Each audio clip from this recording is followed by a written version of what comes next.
Mark Coleman from Paul's Photo and the Creative Photo Academy.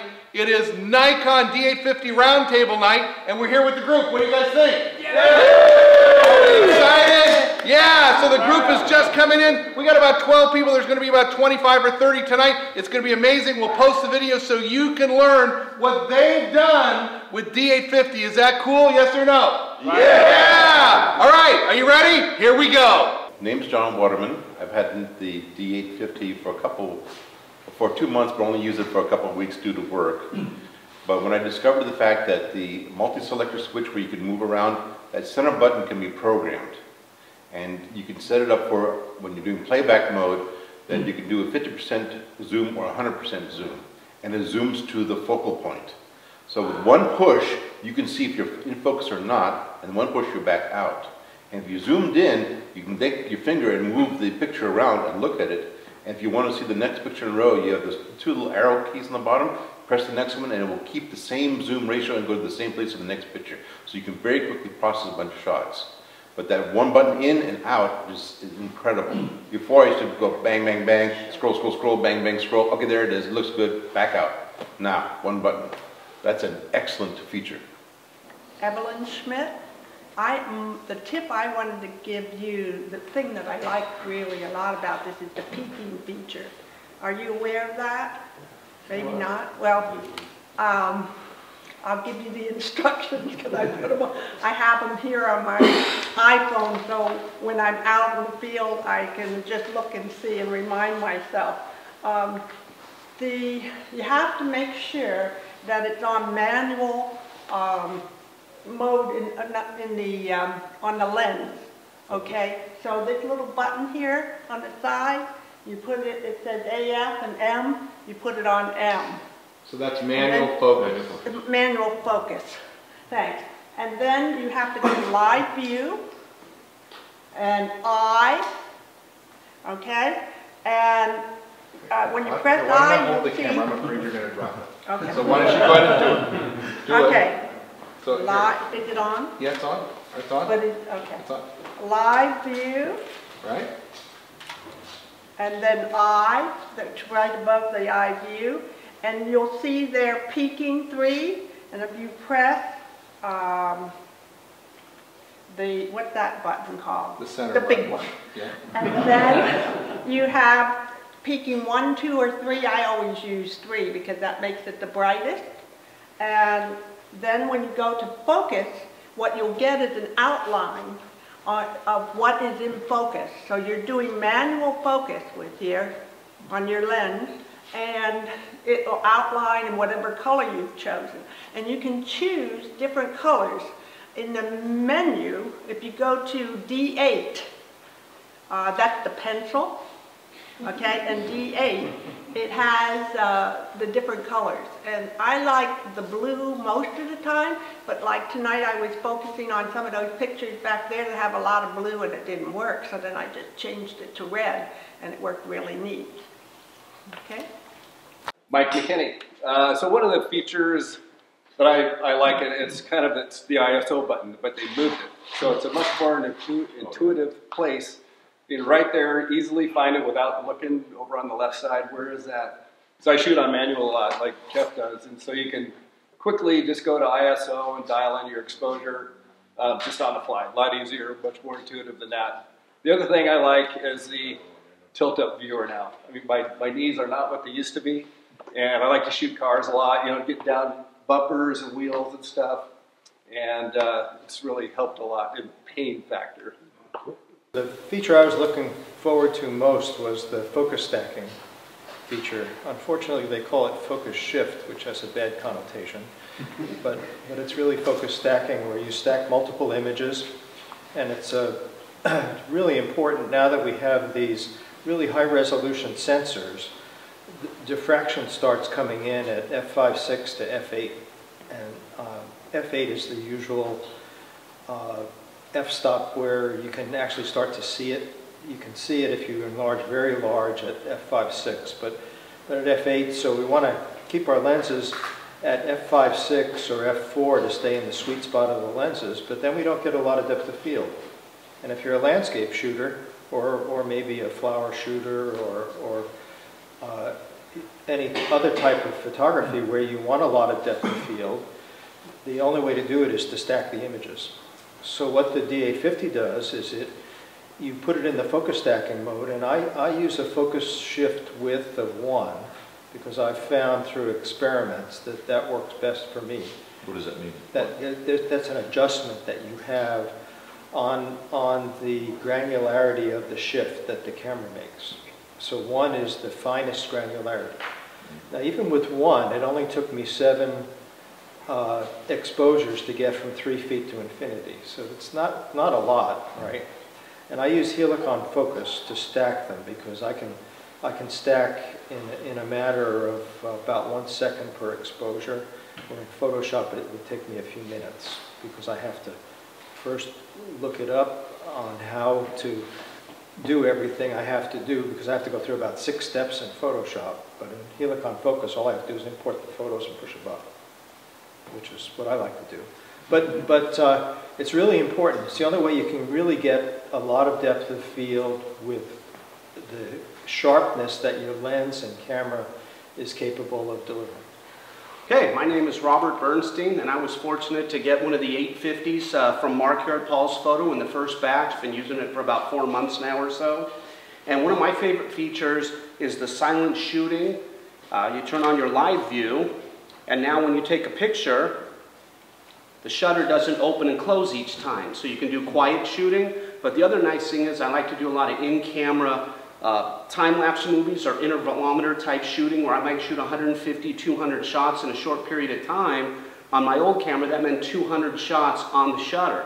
With using light view, shutter opens once, the 200 shots are electronic, shutter closes. So I just got 200 shots, but the shutter has absolutely 0 wear and tear on it. Great feature. Hey, it's Mark Coleman from Paul's Photo and the Creative Photo Academy. We're here with a room full of Nikon D810 shooters for our first and only ever Nikon D850 roundtable. What do you guys think? Are you loving your D850s? Yeah. Are you getting amazing pictures? Yeah. All right, so it's my turn to show you guys some tips. So what I did today is I made some prints. And there's no better way to look at D850 photos than prints. So we got back from Cuba last week. And I shot this one, D850 24-70 with the 24-70 VR at a 1/10 of a second. ISO 800. So Robert, you say you're having a problem with high ISO? Yeah. Pass those around. So this is handheld, 70 to 200, 2.8, and ISO 1600 because I was shooting at a 3,000th of a second at f5.6. And I wanted a fast shutter speed to stop the car moving. The car's driving at me at 40 miles an hour. And it focused down there on the car moving towards me. Now, Robert, I made this picture just for you because I knew you were going to ask that question. So, Jim, well, come on up here, Bernstein. Come on. Can anybody see what the light source is in this car? No. What is it? One dome light. How sharp is that? Razor sharp. Pretty amazing, isn't it? It's a little grainy, isn't it? No. I don't see any grain. I don't see any. So what do you think? What do you think the ISO on this is, Dr. Bernstein? 3200. 3,200? Are you kidding me? 25,800 ISO on this picture. So this was aperture priority, 25,000 ISO. One street light is the light, and the dome light, 500th of a second at f2.8. And how did you edit that? I use Bridge and Photoshop. So I agree that Nikon Capture NXD does a better job. So if I have an amazing picture, if I was going to enter a picture in a contest, or you wanted to buy a 30 by 40 enlargement, Jim, what I do is every picture I process in Bridge, Camera Raw. Then, if something special happens to that, I go back to NXD, reconvert the picture, and reprocess it. So these are pretty much unphotoshopped one step through. So this is, Robert, 3200 ISO with a 24 to 70 lens and I'm like at 5.6, 3200 ISO at a 500th of a second. This is in the shade at 5:30 at night, right? I mean, and look at the detail. I have never made pictures like this. This is from our Desert Figure workshop in September, actually in October. ISO 400, you know, a 2,000th of a second at f8 in bright sunshine. And I could make prints. You guys have all seen the picture of Poncho that's 40 by 60, right? And that's just starting, right? So this is one of my favorites from the D850, right? D850. And people say, you know, Mark, D850 is not a sports camera. But look at this. You'll see this projected. That's one of 20 photos I shot in a row at 7 frames per second as this Pelican was landing. And that's an enlargement of this picture, not even the full picture. So this is why we do D850. Those go together. This is from our day at the LA Zoo, 70 to 200 lens at f2.8. It's amazing. Just look at the detail. From the zoo as well, 70 to 200 lens. One of the things I want to tell you guys about lenses, how many of you have upgraded to the current range of Nikkor lenses? Great. I see a sales opportunity here for us, Jeff, because if you have D850 and you are not using the latest gen of lenses, you're missing out. You're getting a fraction of what the camera. Look at this, Jim. Right? Is there any plans to update the 1424? We don't know that stuff.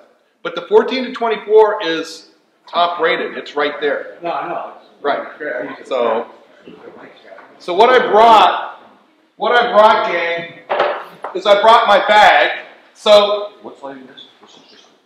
that's like a street light. So that's on our Nighthawks trip to Disney Concert Hall. So I hope you guys know that I'm going to Yellowstone next week and taking a very special trip. So I brought my bag. I'm packed for Yellowstone. I want you to see it. And I want you to know that over the past 10 years, my equipment's been very stable. But with D850, I've pretty much changed everything. And so one thing I changed, and I don't change very often, is I bought 2 new tripods this month. So this is the new Benro Featherlight, I believe it is. And believe it or not, now, am I going to recommend this? Would he do that with his camera? Yes.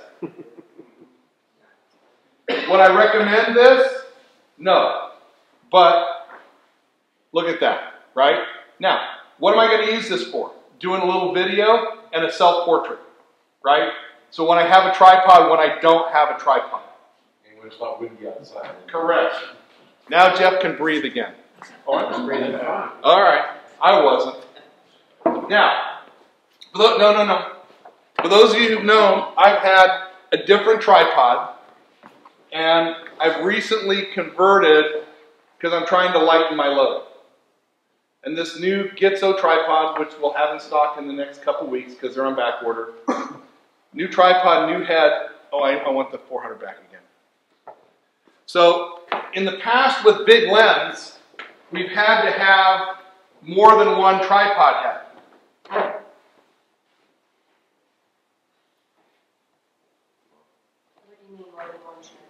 So to use a big head, a big lens, you usually have a gimbal type head to hold the big lens. A regular your lens. I was talking to you guys and not paying attention. That was almost. Not the camera. There we go. Now I'm there. So, in the past, you had a lens for landscape photography and a tripod head for landscape photography and a tripod head for big lens photography. Here, this head has the right kind of tension on it so that I can use it for everything. So Yellowstone next week, I'm taking one tripod and one head, and this is it. And it's about 25% lighter than my past tripod. So I made just real wholesale changes. You notice that Jeff has the battery grip, the MBD18 battery grip on, and he has the new ProMaster L bracket on it. And this is one of the things that started making me think about tripods, is my recent favorite brand of L bracket and tripod just is getting too big and clunky. This L bracket weighs a third as much as the other brand of L brackets and costs a third as much. $79 for the battery grip L bracket, $59 for the regular L bracket. So it's an amazing savings in both weight and dollars, and I really like it. So you ask me, why do I use an L bracket? Because when I'm shooting sports and wildlife, I want to go vertical, and it's right here. And you notice how small the plate is on the bottom. I don't even notice it in my hand here with the L bracket on. I know you got a lot of you are fans of the other brand, which I was too, but it's time to change. What's the other brand? I can't say it on the video. He really doesn't know. He really doesn't know. Exactly right, Michael. Thank you for helping me out there. Right? I thought you were owned by the same people. They are. There. But that wasn't the tripod. I can't say anything bad about my friends at Manfrotto, but the Gitzo is the only tripod I would buy from them. So this is my bag. It's packed for Yellowstone. It's packed for a sporting event, and it is packed for Africa. So what I have here first on the outside, pair of Nikon 10x30 binoculars. If you're doing wildlife, you need a pair of binoculars with you. And I love these because how much do those weigh, Jim? They weigh nothing, right? And just like Jeff, there's my 400mm lens. So 400 2.8. I know there are a lot of great lenses, and we'll debate about which lens you like the best. But to me, for wildlife and sports, I need the 2.8 aperture. We don't need 2.8 aperture for light anymore. You know, when Bert Hanashiro was here talking about his shooting at the Summer Olympics, he shot everything with D5 and 200 to 500. He was gone to Korea with a 200 to 500. And the light on the new Nikon cameras, you can shoot indoors at 25,000 ISO, for God's sakes, right? So you don't need a 2.8 lens anymore for light. Why do we want a 2.8 lens? Two reasons. Depth of field and... Or lack of, I should say. Or, right, the bokeh and the focus speed. So the 2.8 lens is going to focus much faster than an f5.6 lens. So in my bag, I have two cameras, the D850, and I don't have the grip on it because I was going to demonstrate that. So that's the regular L bracket. Look how small it is, right? Small, lightweight, D850. Now both cameras that are going with me to Yellowstone are going to have the battery grip on it. And for those of you who want two cameras in your D850 people, what should be your second body? D500. D500. Why? The controls are exactly the same. So with my eyes closed, I know that's the ISO button, that's the mode button, that's the video button, that's the plus minus button with my eyes closed. And now I have a full frame camera and a crop frame camera that work the same. So my 400mm lens is 400 on the D850. It's a 600 on the D500, and when I add a 1.4 converter to it, my 400 turns on, it'll go 400 or 600 on the 850, and it'll be 600 or 900 on the D500. Isn't that amazing? Do you prefer the 1.4 over the 1.7? Absolutely. I prefer the 1.4 converter because it's sharper and you don't lose as much light and you don't lose as much focus speed. Have you ever used the 2X? I've used the 2X, but the problem, Fletcher, is I can see the 2X and I can see the 1.7. The 1.4, I can't see in the picture quality that it's on. Now, if you need 2X, if you want to take, if you're going to Africa and the only lens you can carry or afford is a 70 to 200 and you need 400, how do you do that? Buy the 2X, right? That's not how I roll, but if that's what you want to do because size, weight, cost, get the 2X. But I have the 1.4X on here that makes the 70 to 200 on the D800, I mean the D850, a 100 to 300 on the D500, and I can put the 1.4 on this and make it up to a 300 or 450 lens. How cool is that with versatility?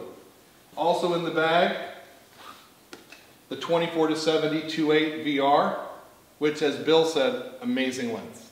If you guys have the older 24 to 70, upgrade. If you've got the older 70 to 200, what do you have to do? Upgrade. Sorry, yes.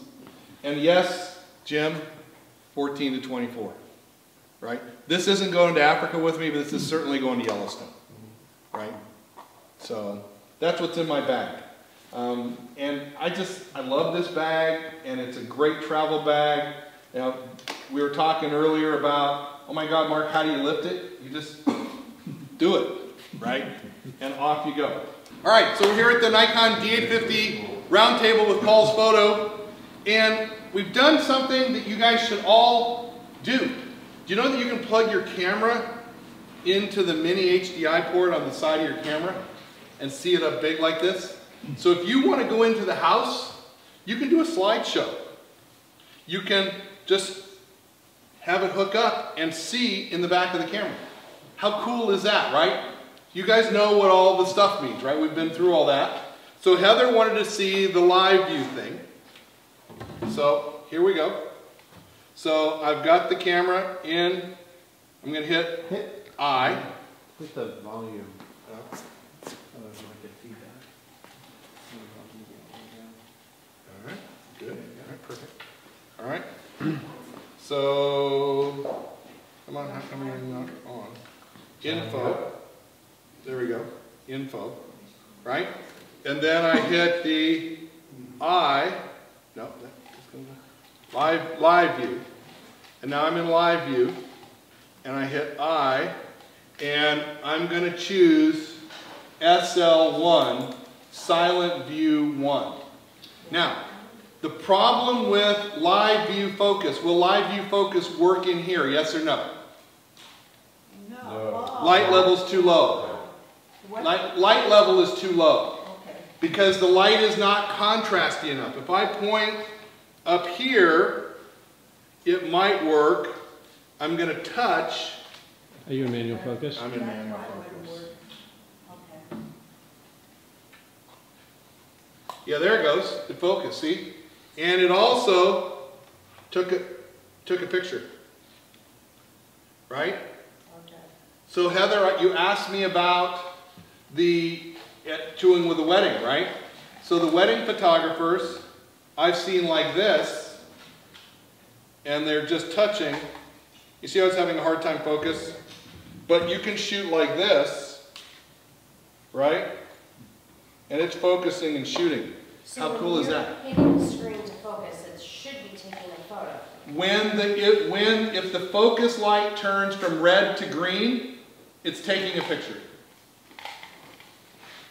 And go to playback and check. So you go to playback. The green button light on your back of your camera. You got the live view? Can you go through one more live view? Yeah, so you go to live view, hit I, and then you go to SL1. Yep. You got to go down. Down, down, down, down, down. No, SL. So Jeff, you're helping? Yeah, I can't move. Yeah, so we're going to go here. So right now, silent live view is on. Silent live view. So we want to go in. After you select that part, did you push? You always have to push. You always have to press OK. And you want it on SL1.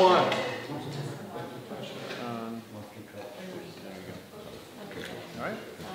Everyone get that okay? Everybody okay? Anyone? Yep. Yes.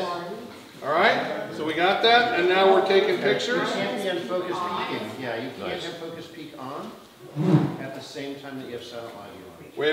Oh, the peak has to be off. Yes. When you're in silent live view, it has to be off? Correct. Okay. So Mark? Yes? Again, you cannot have silent live view and focus peaking active at the same time. You know, one or the other. So you're there. So you've got your touch screen.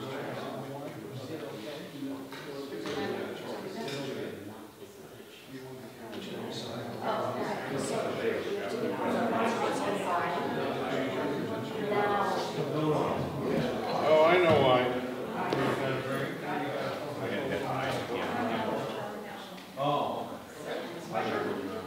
All right, so everybody okay with that? All right, so I'm going to go to menu. Yo. There's two things you might want to talk about. You can change the size of the focus square also. Correct. You want it to be the medium small. Yeah. Okay. So gang, let's go to the menu, and this is really up for debate. This is how I have my camera set up. So we're in playback, and what I recommend in playback options is you can choose if you want to see your focus point or not, nothing, blinking highlights, RGB histogram, shooting data, overview. I like only overview. And in overview, it shows you when you play back an image, come on. You're going too fast. I know. When you play back an image and go up, it shows you the histogram, the shooting data. And that's all I need to see when I'm in the field. Now, I know some people like, Heather, especially professional photographers, like to see the focus data so that you can see, did you hit the red dot on your subject, right? But if I want to change that, I go to menu, playback options. I'm going to enable focus point, hit on. I gotta hit OK. Did I not hit OK? I don't know. No, I didn't. Dang it. That's the number one thing people forget. Yeah, I did. To actually hit OK. So I hit playback. And now I can scroll up, hit overview, and then I can see, didn't show me where the focus, am I in manual focus? That's why. Okay. All right. So back to menu. Copy image, nah. Image review, I turn image review off. I don't want to see the picture immediately on the back of the screen. Image review on means you take a picture, it shows the picture. Why don't I want to see the picture on the back of the screen? Two reasons. Number one, it slows it down. And number two, if I'm in a place like a church, a museum where there's no photography allowed, you shoot the picture, it shows the picture, there's a big bright light that lights up your face, and it's like, guilty, guilty, guilty, right? You can choose after delete which way you're going to go, after burst which way is it going to show, forward or back. These are all things you can play with. Auto image rotation I leave on. That means when you import the picture into your computer, it will rotate the landscape to a portrait for you. Rotate tall I leave off. Rotate tall means when I shoot a portrait, it doesn't show this way on the screen, it shows full screen. Everybody got that? Okay. So you want that off? I leave it off. Camera mode, shooting bank A, I don't care. Extended photo banks, Storage folder, you can rename them. I name each camera so I know which picture. So this camera is named 8MC.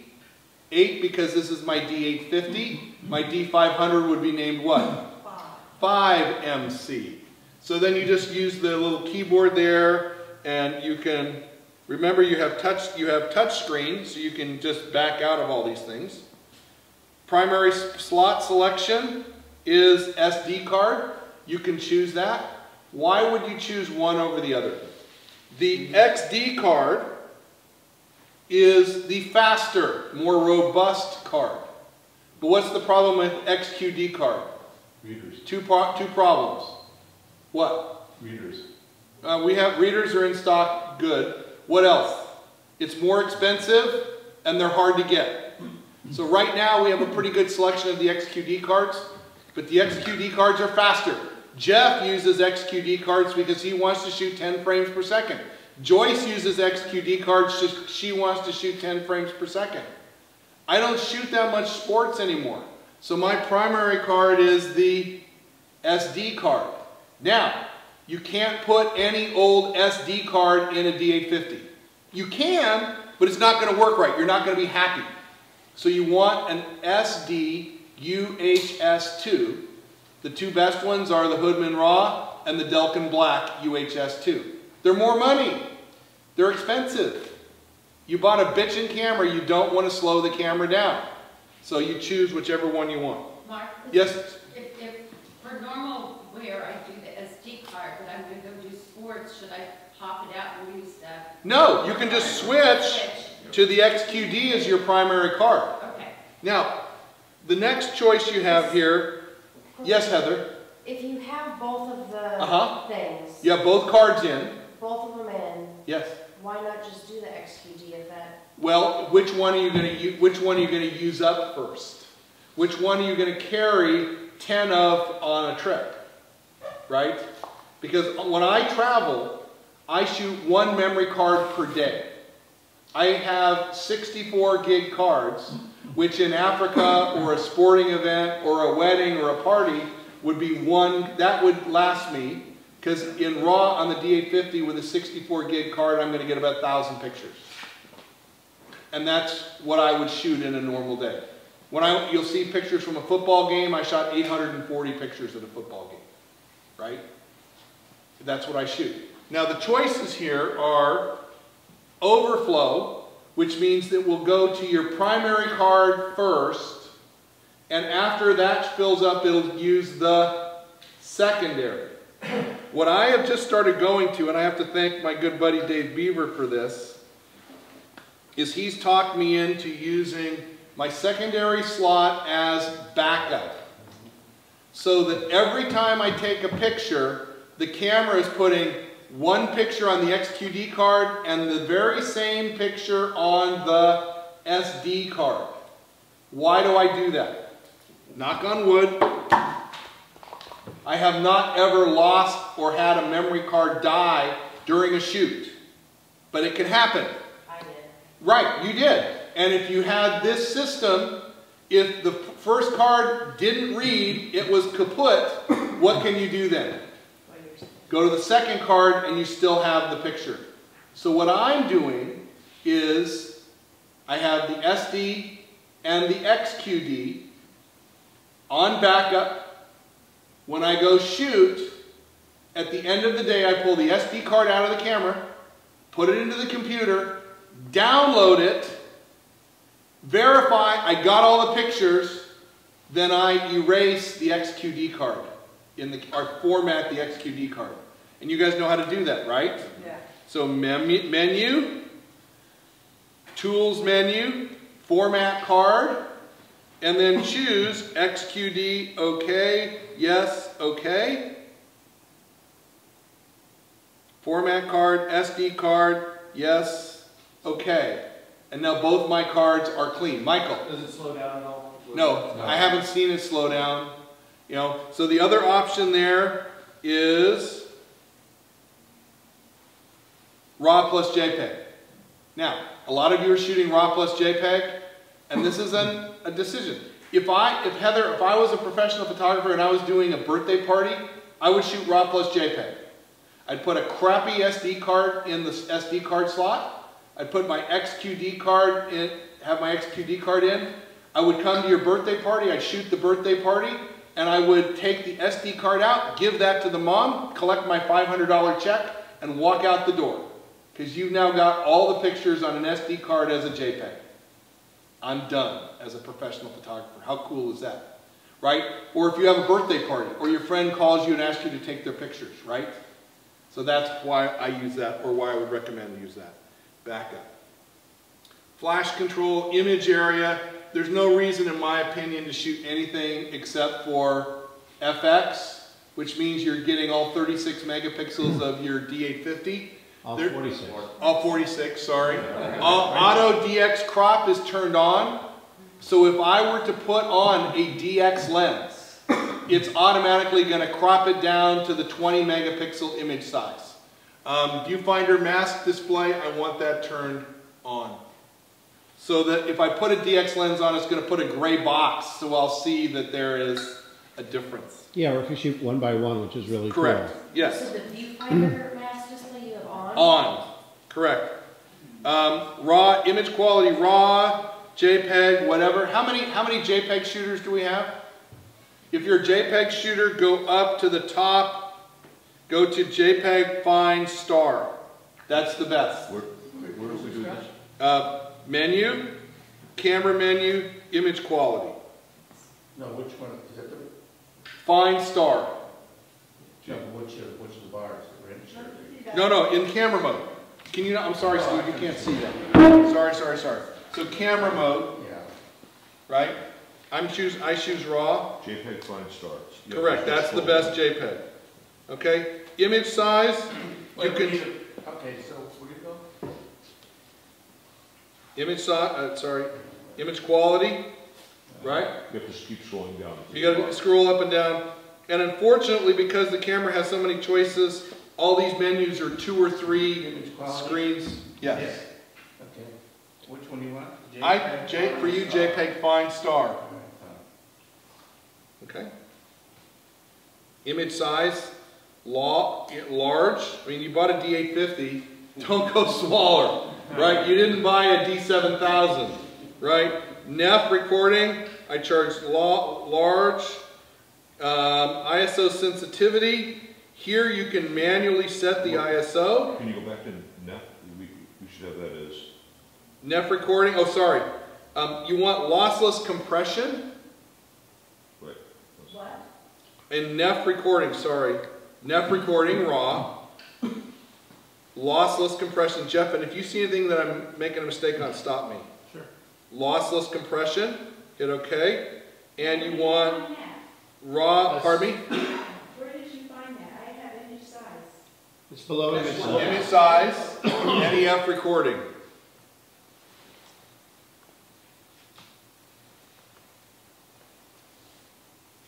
Lossless compression on, and raw bit depth 14. So 14-bit lossless compressed raw is your best picture quality. So, one of the cool things that Nikon did is you can go to the menu, choose ISO and auto ISO here. But what's the easier way to make this setting?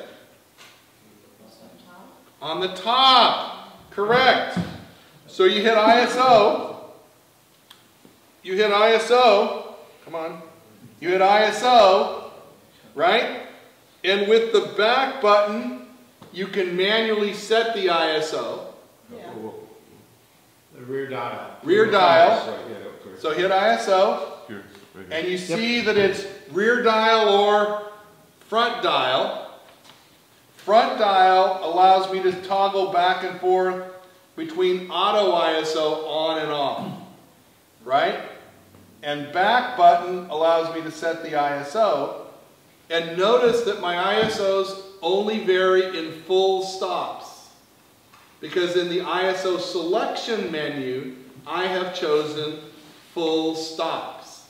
Because I don't need to go between 1600 to 2200 to 2800 to 3200.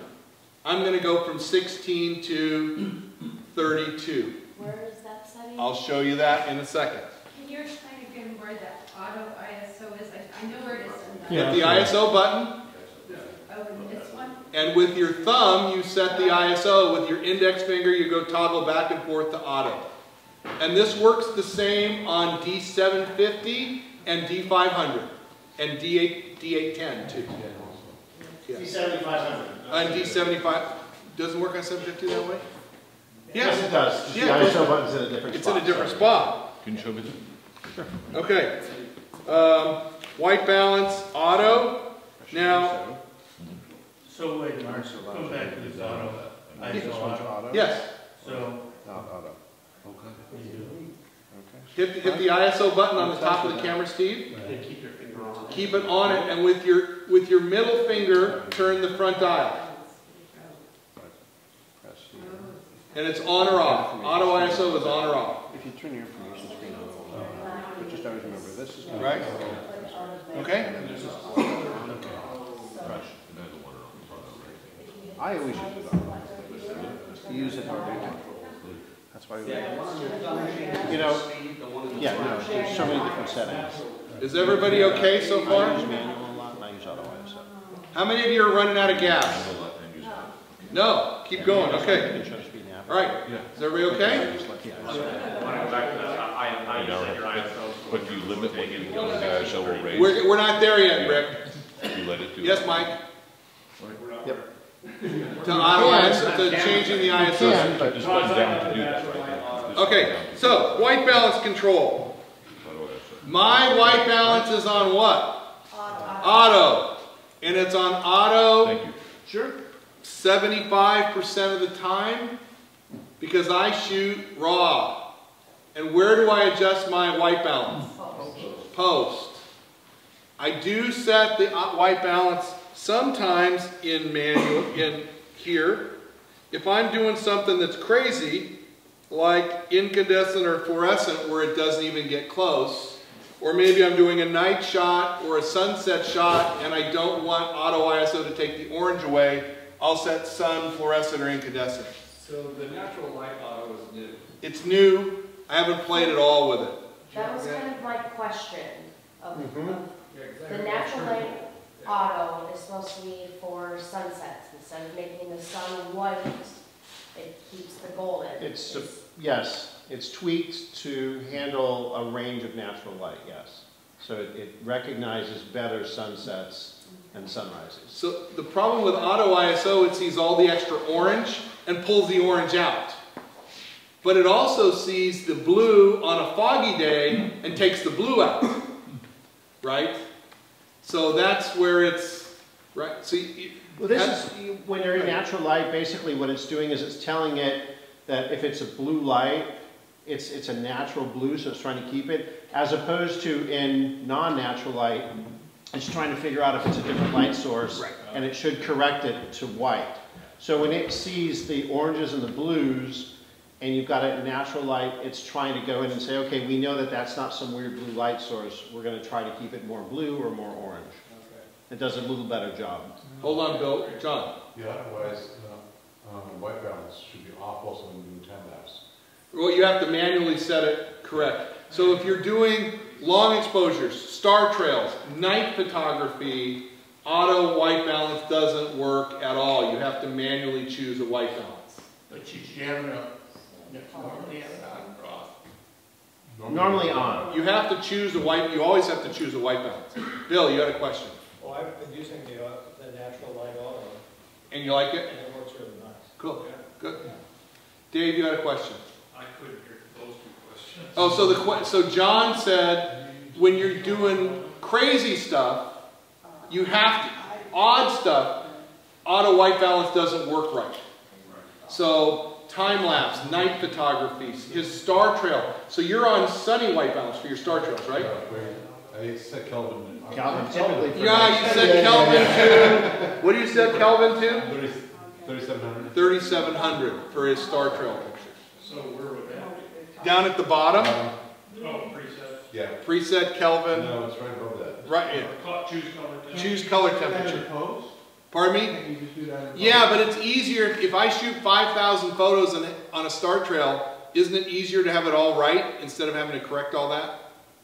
And if you're doing time lapse, If you're doing time lapse, you don't can't. want it to change. You don't want the color to change. Picture control. So picture control is a cool feature that Nikon has. So it's telling the camera what are your color expectations. Am I right, Jeff? Absolutely. And go to the right in. So you can make minor adjustments to each one of the controls. So adjust sharpening, let's say, Mark. Just go down and adjust it. Hit it over. Now go back out to the, hit OK. Now if you look here, it's got a star, so it's saying you've taken what is Nikon's base and you've adjusted it yourself. And a lot of times if you ever want to go through and look and see where you've changed a setting, anytime you change a setting off a default, it'll put that star or asterisk on it. So you can easily go back through and look and go, oh, this is what I changed. Correct. And to go back out. You have your set at standard versus auto. Correct. There. I want it on standard. I don't like vivid colors. I don't want it going vivid on me at all, because then it's going to look like a brand S or brand C camera, and I don't want that. So I leave it on Yeah, I think standard. Yeah, Mark, do these apply to raw images or JPEGs or both? It only applies to JPEGs out of the camera. If you use Nikon NXD, yes, it applies to the RAWs as they come into NXD. Adobe doesn't recognize these settings. Go down to the bottom and choose their interpretation. Correct. Yeah. Correct. And if you're doing, a lot of times if you think you're going to convert, I mean, neutral is the most natural. Right. And so a lot of times we added that, you know, with video and things like that. But I find if you're doing black and whites and stuff too, I use neutral a lot. It seems to give me a better range. So the other one that you may want to play with is if you want to start playing with black and white. One of the hints I give my students is set to the monochrome picture style and do RAW plus JPEG. Your JPEGs will be black and white. Your RAWs will still be in color. If you don't open them. If you don't open them. But I want them in color. Right. Because I want to be able to apply the color filters in post-production to be able to do that. Or the best of both worlds. Correct. But so I just do the raw plus JPEG in monochrome so that for those of you who are learning black and white, when you come to the black and white workshop in June, you'll see that, is you get to see the image on the back of the camera in black and white. So you like standard? I like standard. And manage picture control, Paul does a lot of this in the advanced class. You can make your own picture controls, you can name them, you can have Dave's portraits, Dave's birds, Dave's sunsets, Dave's LED lights, Dave's kitchen, Dave's bathroom. And you can set up your own picture styles for any of those. How many does it say, Sword, remember? A lot. Yeah, 6 or 8 at least. Color space, you have two choices, Adobe RGB or sRGB. If you are not printing, if you are using the pictures on the internet on your computer, you must be in sRGB. If you are printing, but having Jeff in our lab print for you or some other commercial lab, you must be in sRGB. You can be in Adobe RGB if you are processing the images yourself in Photoshop or Lightroom and printing on your own printer. So the Adobe color space is a bigger color space. You see more colors, but commercial print labs cannot see that. Their printers don't see it. So what happens is if you shoot in Adobe, if you read the internet, they'll tell you always shoot in Adobe, which is right. It's bigger, it's better. But if you're printing in the sRGB color space, you have a color mismatch, and then it's an issue. So remember, sRGB if you're printing, if you're having a lab print or it's just for the internet. Adobe RGB if you're printing on your own home printer. But to do that then, your computer, your monitor, your Photoshop all need to be on the Adobe color space. Does that make sense to everybody? Mr.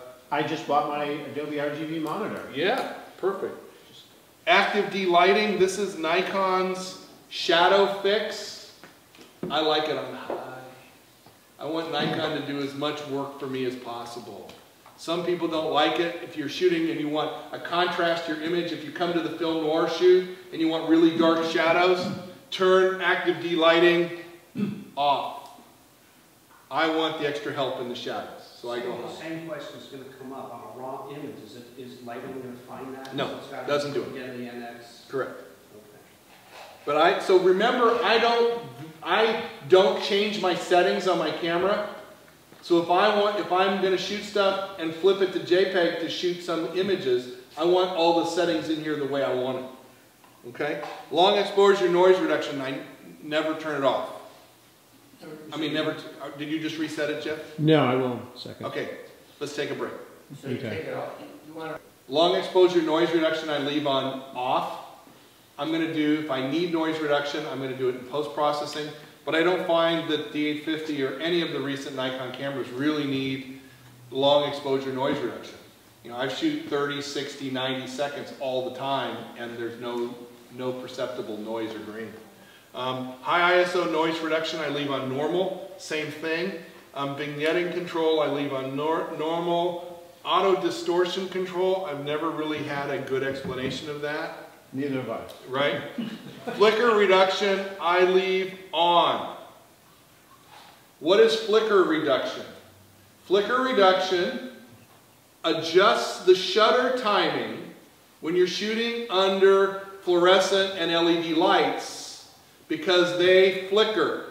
So it presses the shutter and times the shutter release so the lights are on.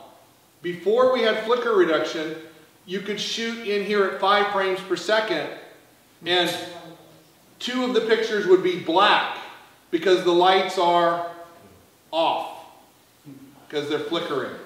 So that's what flicker reduction does. And it shows you, with flicker reduction indicator on, it shows you in the bottom of the picture, flicker, flicker, flicker. Right? It's not about the horse, I'm sorry. Oh boy, right, Jim, you like that. Auto bracketing set, I never use auto bracketing, so I just leave that there. Multiple exposures, oh, so we'll go back to that. Auto bracketing, you can choose what you're going to bracket, right? So auto bracketing is the shotgun approach, the spray and pray approach. I don't do that. But you can choose auto exposure and flash, auto exposure, flash, white balance, or delighting bracketing. And shoot 3 shots. What? I shot the total eclipse when we were in Yeah. the auto bracketing was what I do auto bracketing. Yeah. Okay. So it does work. Oh, it does work. Oh, it does work. Multiple exposure. Putting more than one picture on the same frame. It's now off. You're going to turn it on for a single photo or on for a series of photos. What that means is, if I'm on for single photo, I'm going to make the settings, I'm going to take one multiple exposure of whatever I tell it to do, and then it's going to reset and go back to normal.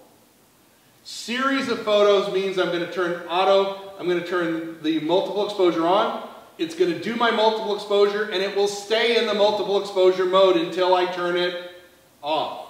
So I'm going to leave it on single. Number of shots. Well, so single just means that it's going to do, it'll do the multiple exposure, and then it's going to go out of multiple exposure. And go back to normal. And that's not the default? That is the default. But the the default is off. So yeah. we want it on single. On single. Then you're going to tell it the number of pictures. So Bill likes to do beautiful multiple exposures of moving subjects. Waterfalls, trees blowing in the wind. And he's going to set that to 9 shots on one frame.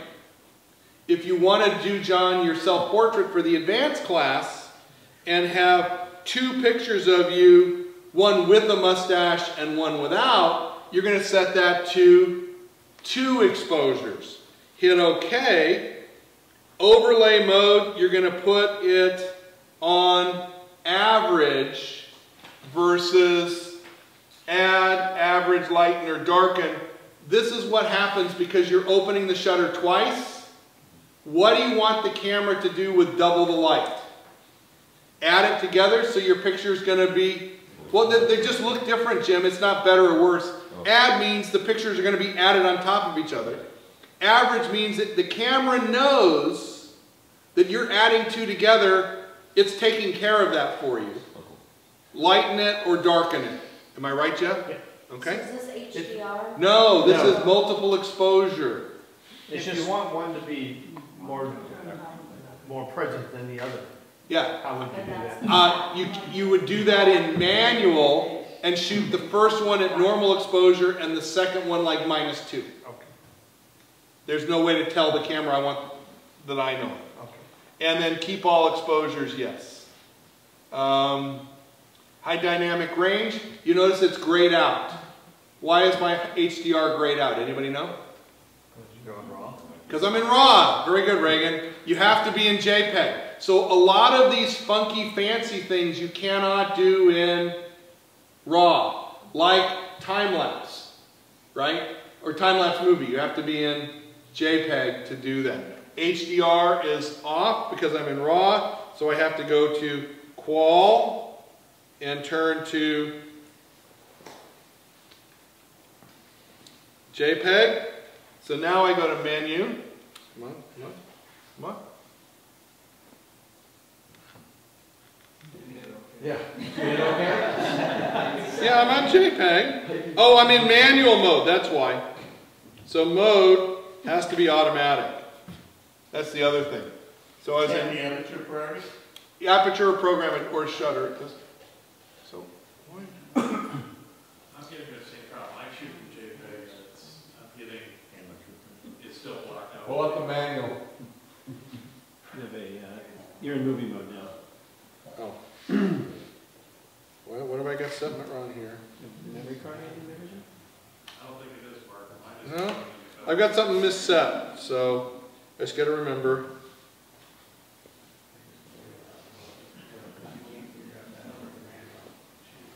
Come on, this is where I can't remember. We'll go on and I'll take Okay, Jeff will look at it. Now, do you know how many times I've made an HDR picture in my life? We'll say 0 on the camera. 0. Interval shooting. Do we love interval shooting, yes or no? Yeah. Yes! Love it. Love it! Oh my gosh. Now, there's 2 ways to do interval shooting. This mode, in the camera mode, if you go interval shooting, it will take a bajillion still pictures. Are you on continuous advance? Maybe try that. Single advance. Try continuous. Oh, I gotta be in continuous. That's right. Try that. That's it. No? Because mine comes right up, so I don't know what I've got set different than yours. Yeah, that's the problem. I may have some other mode. Oh, flicker reduction. I bet it's flicker. Flicker, flicker.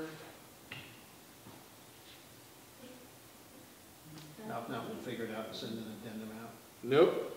Damn it. We'll figure it out and send it Okay. out after class. Okay, interval time. It's turned off because you should never use it. Interval time. So, start. Choose the day and time that I want the camera to start taking pictures. So you're just going to go program that. What is the interval? How long do I want between each picture? So you have to do some arithmetic.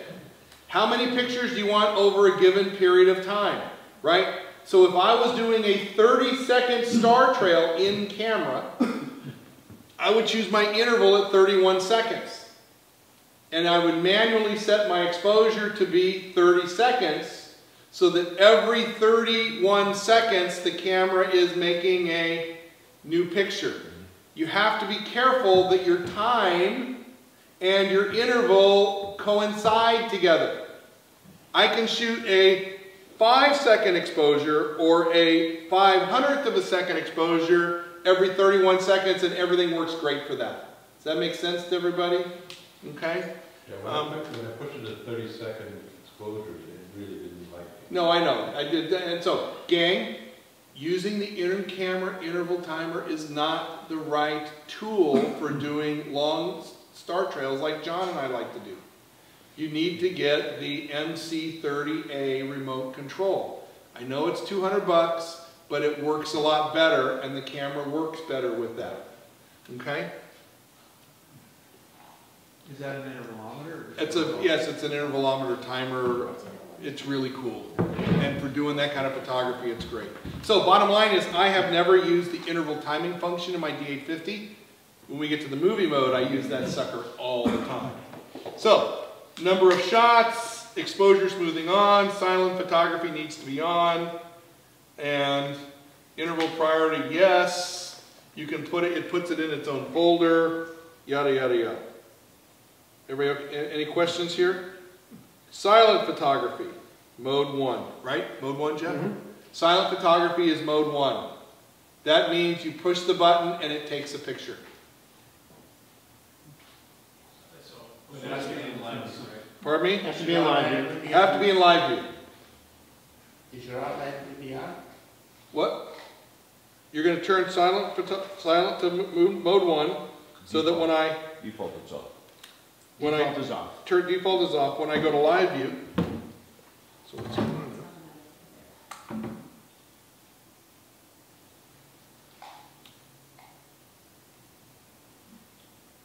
Now I'm not going to live view. Busy. It's saying busy. What did I do?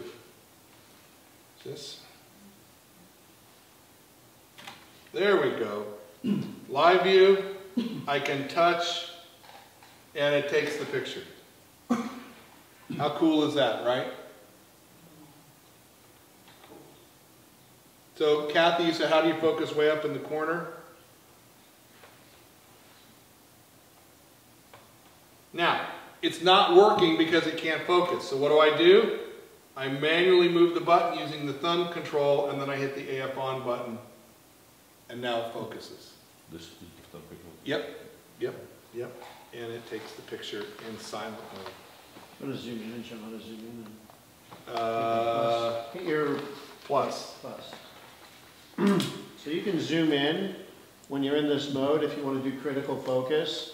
So you can zoom in using the magnifying glass in the back of your camera and focus, and then the minute Mark takes the picture, it automatically just shoots it back at the angle of view that you were at. How cool is that? Yes, Dave. I'm not getting, my silent photography is off.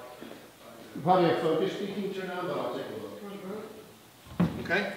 All right. So that's the bottom. How do you move where it's focusing? There's two ways to move the focus: with the thumb wheel or with the uppy, downy, lefty, righty button. I know I'm in trouble with Nikon because I'm saying uppy, downy, righty, lefty, righty thing. Turn it off lock. You do that? Yeah, it has to be off lock. If it's locked, it won't work. Oh, that's why it's unbelievable. Yeah. So even if it's on lock, you can't move it. If it's on lock, it's turned off. Right, got it. It's defaulted off. Pardon me? You said you can change your focus with the thumb? No. With the thumb pad. Oh, the back one. No, that one. That one or that one. Either one. This one moves it. Okay? This one right. This one right. I want a quick, Michael? On HDR, do you have to have bracketing on? Is it this one, or does it set up bracketing? I think it's, do you have to put bracketing on? No, for HDR, bracketing has to be off. Because my bracketing's not on. Okay, so we'll go back to that. All right, movie shooting. We got to get, so guys, it's almost 9 o'clock. What do we want to do? Do we want to keep going? Yeah, I want to hear your, how you were shooting and touching and all, how you set that all up. We just did it. Okay, that's the whole thing. Yeah. I would go to, once you go out of movies. And no, I want to get down to And the ISO. movies. All this is set up the same way, except on movies, I want to show you time-lapse movies. Yeah, you'll get to see a couple of time-lapse movies tonight. So I need to go to picture quality. I need to go to JPEG. Menu. No, but why isn't mine? What setting it to be? I don't know. Oh, you know why I bet it is? So none of this has worked since I went to... I'm not in JPEG when I do time lapse. Yeah, you can do them all. No, I know. Thank you. I think it's the memory card thing. That's what I've changed. Needs to be overflow. Yeah, nope, still off. Can you use my camera? Let me unplug it. Show you something real quick. Sure. You can use mine. Yep, see? Okay, it's because I was plugged into the monitor. Can't keep up. No, I'm shooting raw, and I know to change it to JPEG, Okay. and I shoot time-lapse all the time. You don't have to change it. Yeah, see, it won't work, but once I plug the monitor in, I know it that. won't work. You gotta change it. So Dave, we're here on what you guys want on It's not working because he's plugged in. You got you going. All right, With this, I do a lot of time-lapse now. Oh yeah, no, you're... All right, so I want to show you very quickly custom function settings, because that's where you get to what Miss Kathy wanted to see. Autofocus C priority is shutter, which is what I like. Autofocus S priority is focus. Can you slide back where we at? Okay. So I'm in custom function A1. So I just leave these at default. The only one here that I change is AF activation. And here you have a choice.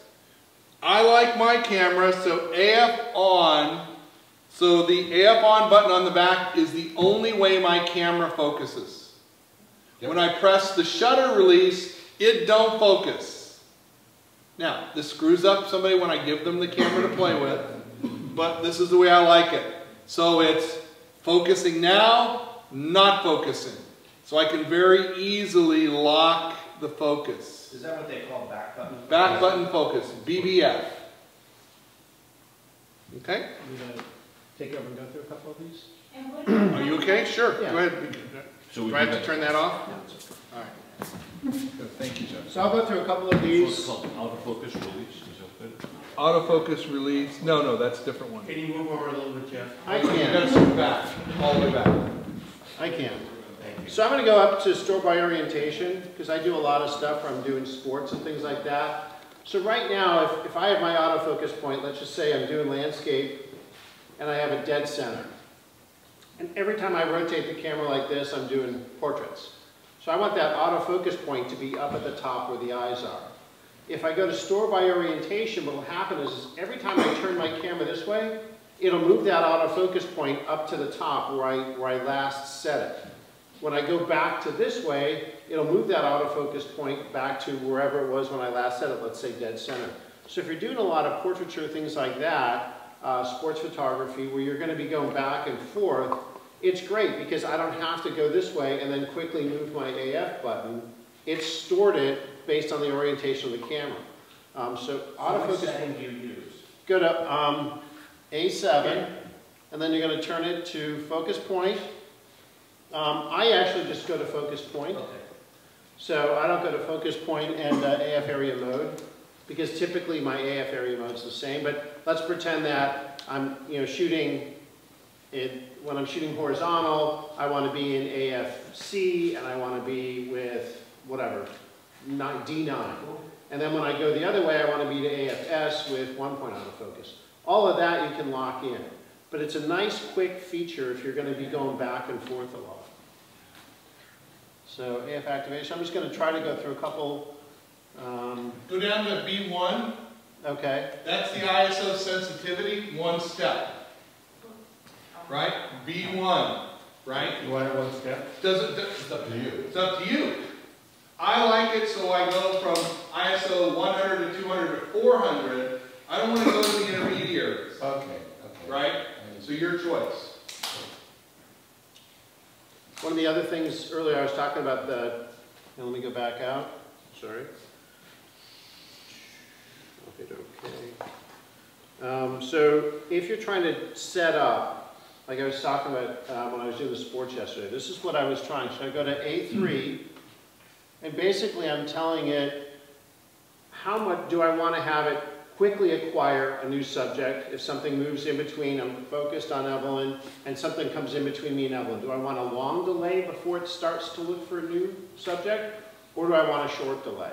If I know that that I'm going to be tracking Evelyn, and a reference is going to come in the way of me, or a tree is going to come in the way of me, then I want to go to delay, so that if something comes in between us, it will wait a longer period of time before it starts to look for. Instead of a blue, it starts to look for a red sweater or something. So it's the idea that the thing that you don't want by then is gone. Yes. And when it tries to reacquire it, it will reacquire the same thing. Yeah, so it's going to wait a longer period of time before it starts to look for a new subject. If conversely, you're constantly shooting something and you want it to quickly reacquire, I'm shooting this bird, but then I want to shoot that bird, then I want to shoot this bird, then I would go to quick. And then every time I move that autofocus point to something else, it'll quickly jump into focus on a new subject. And then subject motion, if I go down here, erratic or steady. So if you're shooting something that's constantly moving in a direction like a car or a runner or something like that, it would be steady.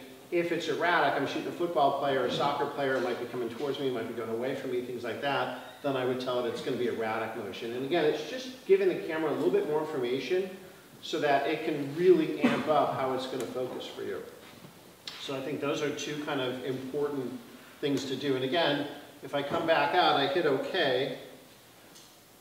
Let's put an asterisk up there. So if I don't remember I changed it, as I look down the list, I can go, oh, I made a change in this section here off of what default is. So when Mark gets his camera, when I'm done playing with it, he can go back through and see all the things I changed. I'll forget. Sure. There, that's default again. So I just changed it back to default and I got rid of the asterisks. Okay? The face detection, the 3D, yes. What would be a good use for that? Well, I always have 3D face with it on. And basically, because I have found no downside to having face detection on. And so in essence, what it's doing is it's constantly looking for a set of eyeballs. So it's using all 153 autofocus points, and it's looking around for eyeballs, and then it's going to try to focus where it sees eyeballs. So if I don't, if I'm just trying to shoot somebody, and I know at one point I'm in 3D autofocus, it'll look for you. It's not going to look for the couch, even though the couch might be a little closer to me, let's say, because most of the time the camera's on close focus priority. So what it wants to do is it wants to try to focus on what it sees as closest in the viewfinder that it thinks is the subject.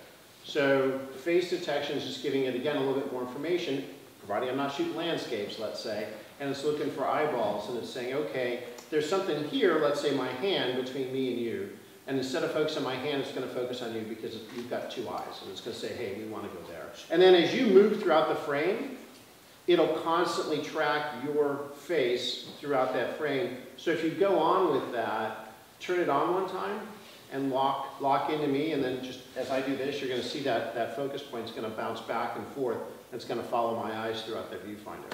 But you have to be in 3D autofocus to make that work. Yes, it's only in 3D autofocus. So Jeff, go ahead and turn that on. I forgot to when I redid firmware, I forgot to say. So what if you then are shooting landscape and you forget to turn that off? Is it going to? It'll once it doesn't see face, it's going to focus on close focus, but there'll be a slight delay possibly because it's looking for a face. And that's not going to override your action. No. The kid here and parents are back there. And no, it's not going to override any of that. If there's a set of eyes here and a set of eyes 10 feet behind it, it's going to focus on the closest set of eyes. So can you go to the autofocus activation? Go to that again. Sure. Use the back button focus. Use the back button focus? Yeah. Do we have to activate that to get that to work? Or? Yeah, you have to turn that on to get that to work.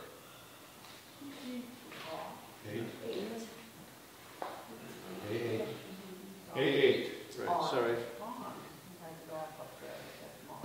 So you want it to be, this is where it defaults. No. Yes, shutter AF is on. That's the default. Right. So if you set it up where you don't want the shutter to activate autofocus, you just want the AF button to activate autofocus, you go down there and hit OK.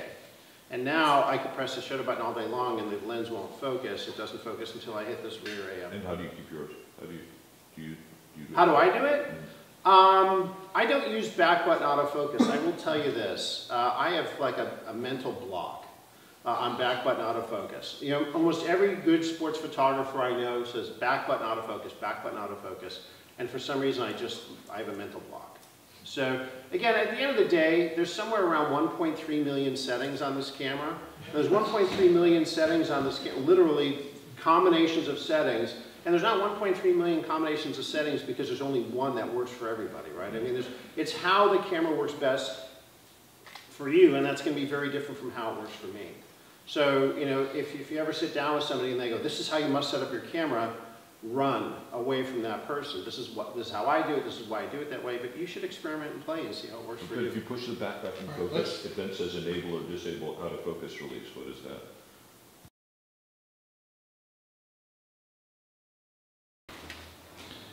I just put together a little bit about what we've done with D850 over the last couple of months. So my first shoot was college football. So D850, 70 to 200, 400, 2.8, manual exposure, 2000th of a second, f4, ISO on auto. I was in AFC and D25 autofocus. Jeff caused me to change. Before I was on AFC in group, and I like the AFC D25 better, and I'm in back button focus, right, John? Right. El Camino College football. Started out about 5:30, 6 o'clock in the afternoon, a little bit of sunlight left, and very quickly the sunlight goes away, and you can see the color changed a little bit. These images are in the 6,000, 9,000 ISO with high quality lights at the college stadium, and they are phenomenal. These are all with the 400 2.8. In fact, I only brought images with the 400 2.8. This is as he's scoring a touchdown in the end zone. For those of you who've ever shot football, the center of the field is bright. The end zones are lit by one birthday candle. It's 2 to 3 stops darker in the end zone. And that is the goal line. He's crossing the goal line, and it is amazing. I've got a 30 by 40 print of this one, and it's phenomenal. You can see his eyes underneath the helmet.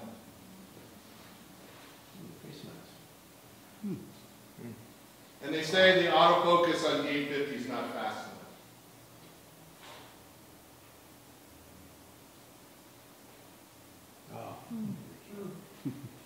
This was my first sporting event with the 850. This is with the 400 2.8. I love that lens for portraits. Then the next week we did the Weston Figure Workshop, October, and out in Palm Desert. D850, 24 to 70, 70 to 200, 100, 105 millimeter, 1.4. Aperture priority, matrix metering, ISOs 2000 to 3200, AFC, D25 and back button focus. I have never had a camera focus on portraits and skin like D850 does. It is absolutely phenomenal the way the focus works. Come on. Gosh, this is a cool class. I just really love it. And then you shoot video. I need negative space on this side.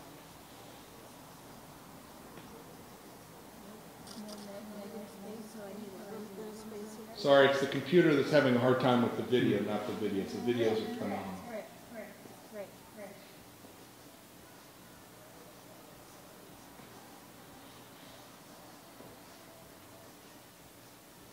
And then to still.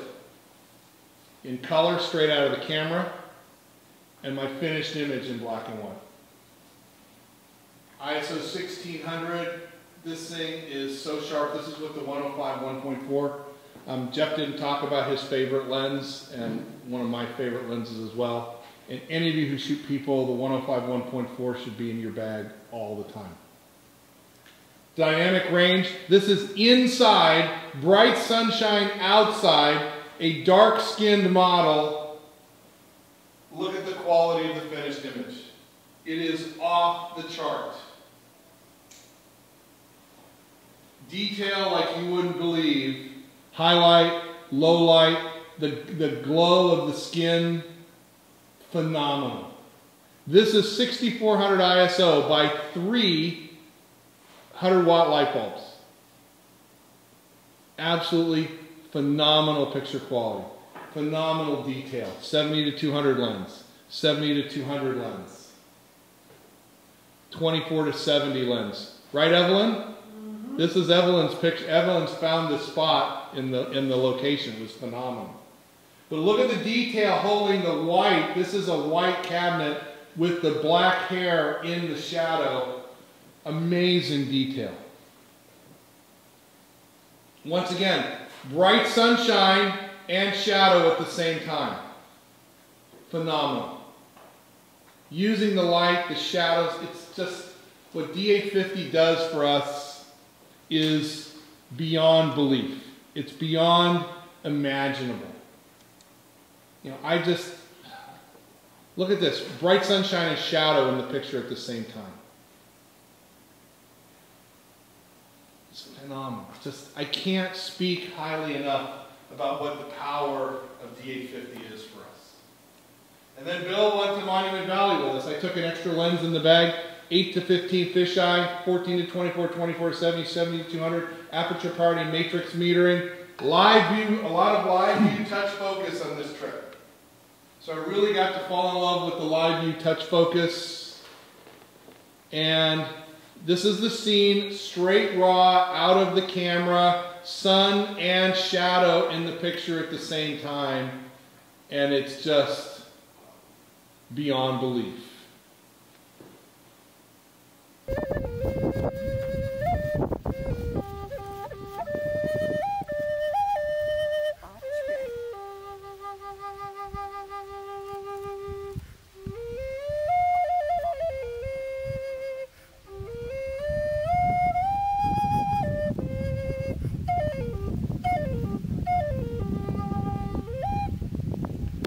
Thank you, that was beautiful. Sun and shade at the same time. No other camera I've ever had can get close to this. Can get close to this quality. And whether it's bright light or shade, directly into the sun, it's phenomenal. We're so lucky, guys. We're so lucky that the 25 of us here have this camera and that we can make these pictures. And that we capture the colors and the light that this works with. Yeah. It's fantastic. This is with the 8 to 15 fisheye lens, really fun lens. For those who've never tried it, we always have one in stock. We have one in rental. It's a great lens. It's a fun lens to play with. First light, landscape photography, just stunning quality. Dark, inside. John, Jim, you asked about 14 to 24, right? 14 millimeters. Inside of a little cave where that ruin was. And look at it, held the detail here in the shadow with the sun in the picture. 70 to 200. 70 to 200. So we did the Christmas light shoot with the Creative Photo Academy, down with the group, down in the Christmas lights area. Just what it gathers.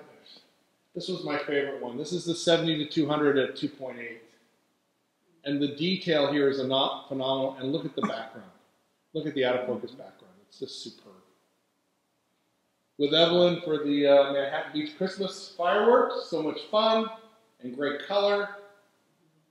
And then I took the camera out for bird photography. This is all with the 400 lens, and some I shot with the TC 1.4. So this is manual mode, matrix meter, manually set, shutter speed and f-stop, auto ISO. And here is that sequence of 20 shots of the bird, the pelican, every single one in tack sharp focus. I have never had this kind of result from a camera before.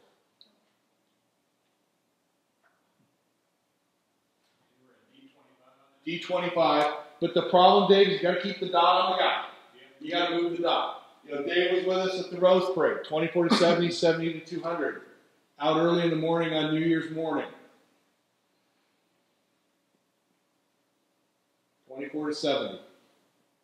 This lens just rocks. The new VR version, phenomenal detail, shadow detail. So there's the girl that John shot with the glasses, right? Yeah. A little bit different view. You can't go to a parade and not shoot the baton twirlers, guys. Come on. If there's batons, they're twirling. There's John's angel, right?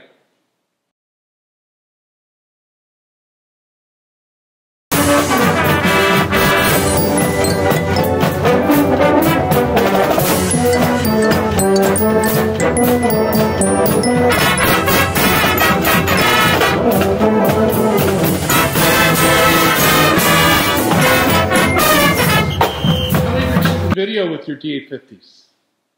You've got to. You got to shoot video. And how do you shoot video?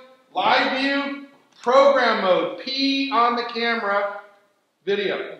Why do you do program mode? Because there's more stuff to set in video than in still, and we can't explain tonight how to make the video settings right.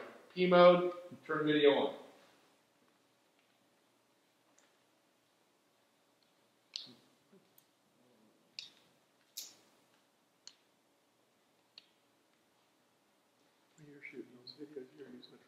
That was handheld. That last one was handheld.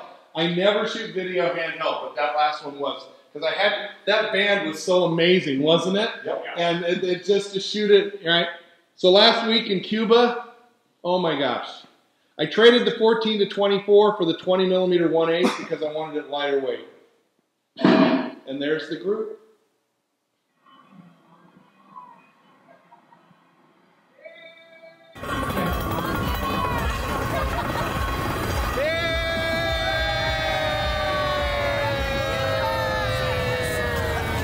Of a second. 200 mil, 70 to 200, ISO 8. How many of you would shoot ISO 800 in the middle of the day? Right? Because I needed a 2,000th of a second shutter speed to stop all the motion. Right?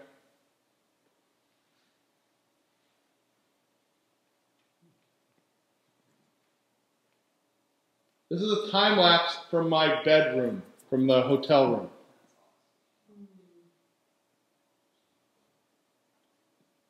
All set up on automatic on the D850. It is absolutely so much fun to try this. There's the shot, 25,000 ISO.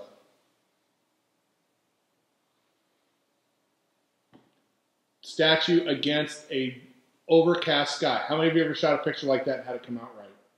Right? In a boxing gym.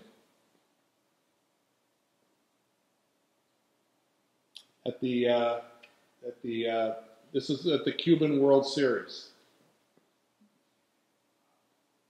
In the stands at the Cuban World Series, shooting directly into the dead back.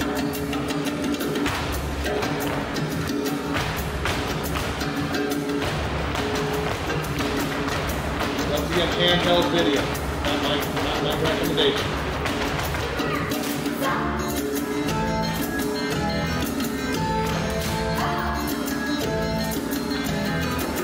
Just a built-in microphone.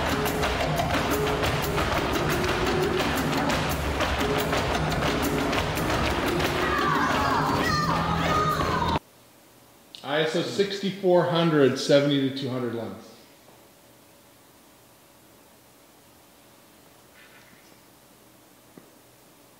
ISO 6400 f2.8. The young ballerina.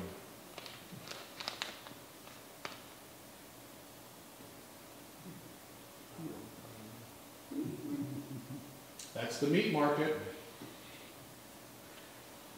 the bread market, the tobacco leaves.